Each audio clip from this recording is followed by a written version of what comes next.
আয় চ ঢুক বুকাচোদা ঢুক। বাবা রে হাতে রাইজে। লিয়া একে ভিতরে লিয়া। তবে কি হয়েছে সত্যি কথাটা বল। আবে ঘোড়া বাড়া কবে লিচু দা এদিকে দেখা। এবার বল আমার মেয়েকে লি পালানোর পেছনে কার হাত ছিল?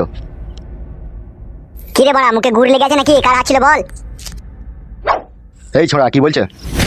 পাঁচু এত বড় বিশাল ঘাতকতা কথা বলতে পারছিস পাঁচু? আমাকে বিশাল মেরেছে ভাই, গোডাউনে ভরে দুদিন থেকে, আমার এছাড়া উপায় নাই। তাহলে কি বলছে বাবা? তাহলে আর কি করবো, তাইলে মেরে ফেলে দাও আমাকে। মেরে ফেলে দিলে সব সমস্যার সমাধান মিটে যাবে লাগে। কি করা যাবে রে, কি করা যায় বল? সেইটাই তো, ওরা বিশাল অন্যায় করেছে, ওদিকে যদি জানে শেষ করে দেওয়াও যায় তবুও মনে রাগ মিটবে না। আমি একটা কথা বলবো বড় ভাই। বল কি বলবি? বলছি ওকে তো আমরা মারধর আমরা তো দিয়েছি, ঠিক আছে, ও তো অন্যায় করেছে, ঠিক আছে, আর তো অন্যায় করবে না বলছে, তাই এবারকার মতো ওদিকে ক্ষমা করা যাক। গুদমারানির ভাইরা ক্ষমার কাজ করেনি রে, ক্ষমার কাজ করলে ক্ষমা করে দিতাম আমি।